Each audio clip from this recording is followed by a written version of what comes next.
Olá pessoal, eu sou Henrique Vieira e estou estreando um quadro novo aqui no meu canal do YouTube. Aliás, eu estou retomando o meu canal com várias iniciativas e chamo você a se inscrever no canal e acompanhar a nossa produção, porque é uma construção coletiva. E o quadro de hoje eu vou lançar todo sábado e vou comentar os principais acontecimentos da semana. Mais do que descrever ou informar, vou também emitir algum olhar, alguma opinião sobre os principais acontecimentos políticos do nosso país. Muito importante a gente se posicionar. Neutralidade não existe. O que existe é honestidade de posição. Sou pastor, sou discípulo de Jesus, tenho um compromisso com alguns valores. A emancipação do povo, a justiça social, o respeito à diversidade. A desigualdade a gente quer combater e superar. Então, são alguns valores que eu carrego no meu coração em comunidade e a partir desse ponto de partida, dessa honestidade de posição, vou comentar algumas coisas toda semana. Bem, em primeiro lugar, domingo passado foi o dia 14 de março. Nós completamos 3 anos da execução política de Marielle e naquele acontecimento também houve a execução do Anderson, o seu motorista.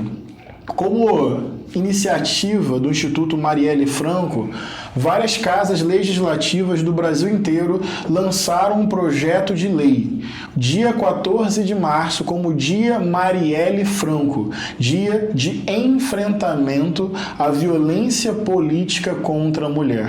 Nós não podemos naturalizar a política como um espaço de ódio, de violência, de sexismo, de machismo e de silenciamento das mulheres. Óbvio que o meu lugar de fala é um lugar limitado. Na condição de homem, eu sou alguém atravessado pelo machismo e todos os dias pautado pela luta feminista para transformar o meu entendimento e as minhas ações. Então, consciente do meu lugar, eu quero aqui registrar a importância da gente sempre atualizar a memória e o sentido da vida de Marielle Franco, uma mulher negra, de origem na favela, LGBT, anticapitalista, que construía um partido, especificamente o PSOL, que questionava as diversas formas de opressão e a desigualdade social. Marielle foi silenciada na base da violência, do tiro, da execução, e nós não nos calaremos, inclusive enquanto não soubermos quem mandou matar Marielle. Gente, é sintoma de uma democracia absolutamente frágil. 3 anos depois, a gente não saber quem mandou matar e por que mandou matar Marielle. Por que essa investigação não nos contou ainda isso? Porque nós não sabemos ainda quem foi o mandante dessa execução. Nossa democracia foi atacada quando Marielle foi executada e a ausência de resposta é também um sintoma da fragilidade da nossa democracia. Fundamental que os espaços de poder sejam cada vez mais ocupados por mulheres, mulheres negras, comprometidas com o feminismo, com a luta antirracista, com a verdadeira democracia, de fato ocupando esse espaço historicamente monopolizado pela figura de homens. Eu estava aqui lembrando, como historiador, do surgimento das câmaras municipais, logo no primeiro século da colonização brasileira. Sabe quem podia participar das câmaras municipais? Os chamados homens bons. Quem eram os homens bons? Primeiro, homem. Então já tem aqui um recorte patriarcal machista. Homem rico, latifundiário, que tivesse ali terras e escravos e tivesse relação com a coroa portuguesa e com a Igreja Católica. Desde sempre, esse país foi fundado no controle dos homens ricos sobre o conjunto da população. Dá para entender o incômodo que o corpo da Marielle impõe, o incômodo que a voz da Marielle impõe, o fato dela ser uma penetra em tese nesses espaços de poder. Portanto, vamos colocar mais penetras lá, para subverter inverter essa lógica, ocupar esse espaço e esses corpos e essas vozes poderem ser o giro de uma verdadeira democracia nesse país. Portanto, eu não poderia fazer esse programa sem comentar o dia 14 de março e a memória e a saudade que sentimos da companheira Marielle. Mas não só. Tem um segundo acontecimento que eu quero comentar com vocês. Estou virando aqui os meus papéis, o que me causa uma sensação jornalística. E eu acho que vocês vão perceber que de vez em quando eu vou olhar para os meus papéis e para as minhas anotações. Pessoal, essa semana Malafaia se pronunciou. Obviamente, eu vou completar a frase com um raciocínio simples. Não foi legal o que ele falou. Então não dá para dizer que ele não foi coerente. Ele mantém uma linha de coerência de falar coisas sem propósito, sem sentido e com grande capacidade de indiferença ao sofrimento das pessoas. Olha só o que Malafaia falou. Ele fez um vídeo chamando o presidente da República, Bolsonaro, a utilizar a Constituição para chamar as Forças Armadas para restabelecer a lei e a ordem no Brasil. É de tremer, porque isso é golpe. E qual o argumento do Malafaia? Que prefeitos e governadores estão agindo fora de sua competência constitucional, estabelecendo medidas restritivas de deslocamento e circulação de pessoas por causa da pandemia. É isso mesmo que você está ouvindo. Malafaia pede ao presidente para convocar as Forças Armadas, segundo ele, amparado na Constituição, porque prefeitos e governadores estão tentando salvar a vida das pessoas. É basicamente isso que Malafaia está propondo. Bem, nós estamos no auge da pandemia. Nós temos aqui, eu estou com alguns dados, um ritmo de contágio com, em média, 90 mil pessoas infectadas por dia. A cada dia temos aqui, mais ou menos nessa semana, 2.500 pessoas perdendo as suas vidas. De cada 4 pessoas que morrem por Covid no mundo, uma pessoa é brasileira. Além do aumento do ritmo de contágio, além do aumento do ritmo de morte, nós temos um colapso no sistema de saúde do Brasil em praticamente todos os estados do nosso país, passando de 85%, às vezes 90% da ocupação de leitos. Então, pessoas que poderiam ser salvas estão morrendo por falta de acesso a atendimento.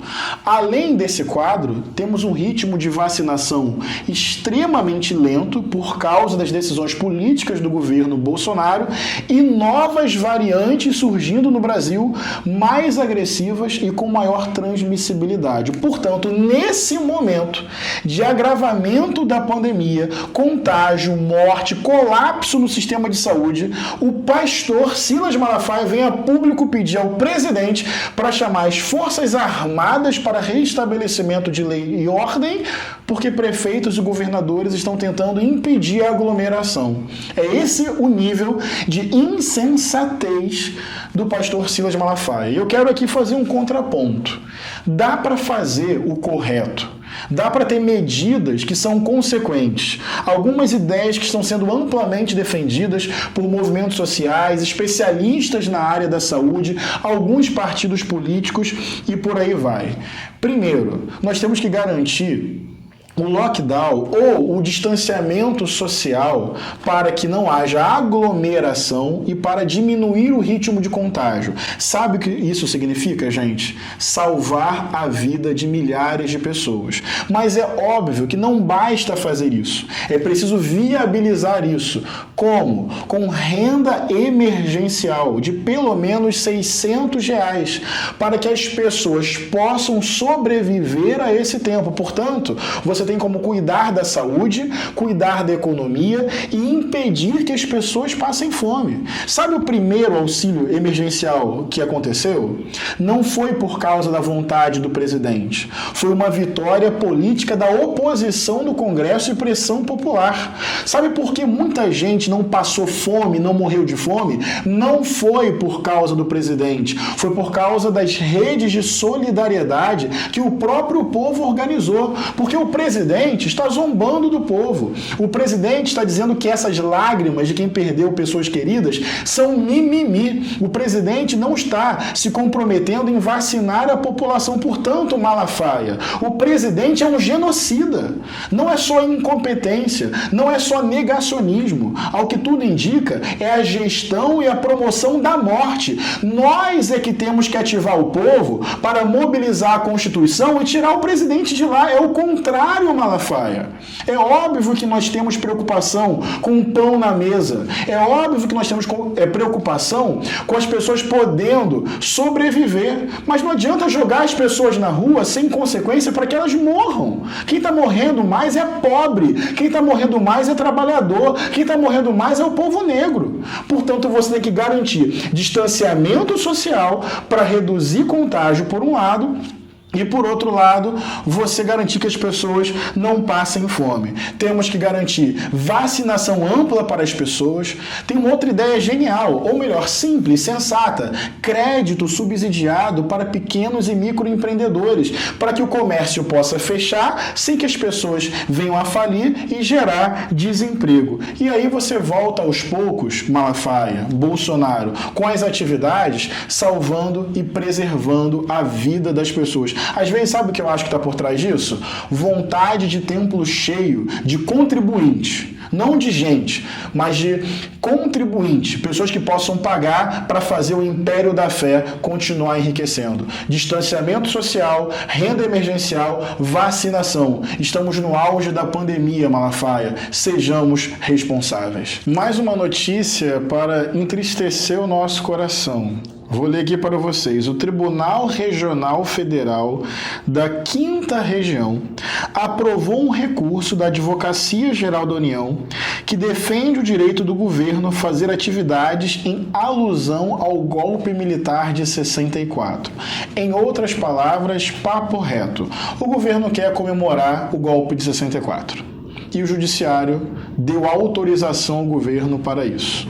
Mais papo reto ainda, emitindo a minha opinião, o governo quer comemorar a morte, quer comemorar assassinatos, estupros, perseguição política, interdição de liberdade, porque isso é o que significa o golpe militar de 64 na história do Brasil.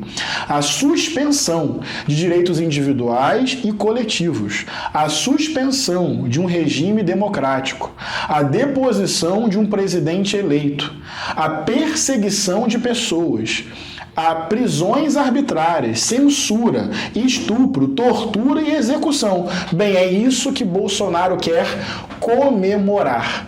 Quando a gente tem que fortalecer uma cultura de valorização da vida, o governo quer o direito de celebrar a morte.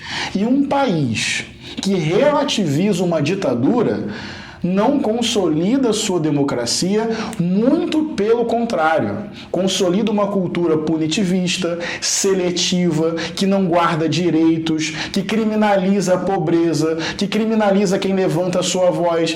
Por exemplo, a perseguição institucional que está acontecendo contra Felipe Neto. Ele está sendo enquadrado, agora não mais, mas é desejo do governo enquadrá-lo na Lei de Segurança Nacional. Por quê? Porque ele critica o presidente. Uma pergunta para vocês. Qual é o nome do regime que persegue pessoas que criticam governantes? Democracia? Acho que não. Historicamente, isso tem a ver com autoritarismo e ditadura. Mas não é só Felipe Neto. Quantos defensores de direitos humanos, ativistas sociais, militantes da área da cultura, pessoas especialmente pobres e da periferia estão sendo perseguidas por conta de um judiciário punitivista, pesado, que não dá às pessoas o direito de expressarem as suas críticas, sem ofender, sem violar quaisquer direitos fundamentais. Portanto, o governo quer celebrar a morte, relativizar um golpe e aprofundar a morte da nossa própria democracia. Nessa semana, também, para concluir, tivemos um alento. As condenações sobre Lula foram anuladas. Independente de você concordar ou discordar do Lula, o fato é que houve ali um processo, no mínimo, estranho, de uma relação absolutamente inescrupulosa entre o juiz, que tem o dever de julgar e de partir de uma imparcialidade para fazer o julgamento, e os procuradores e a acusação. Portanto, um processo viciado. O fato do Lula ter os seus direitos políticos plenamente reestabelecidos é um oxigênio para a nossa democracia, mas ainda é pouco. Quanta gente criminalizada, quanta gente perseguida, quanta seletividade penal contra pobres, negros e ativistas sociais. E um governo que persegue quem o critica e celebra a ditadura. Papo reto, celebrar a ditadura é comemorar morte, estupro, assassinato e censura. Mas eu não falo isso para a gente desanimar, é para a gente ter consciência dos desafios do momento, se mobilizar coletivamente e derrotar Bolsonaro e o bolsonarismo. É pela vida, é pela dignidade humana, é pelo respeito à diversidade, é pela democracia. Não temos outra opção. Não basta chorar as notícias ruins. Não vamos deixar que isso nos paralise. Vamos nos mobilizar coletivamente e transformar a realidade. Semana que vem eu volto com notícia, informação, comentário, mas também esperança. Não quero só descrever a realidade. Quero, junto com você, coletivamente, transformar a realidade. Fraterno abraço e bora pra cima. Eles querem que a gente morra. Então viver e viver com vontade é um ato de resistência.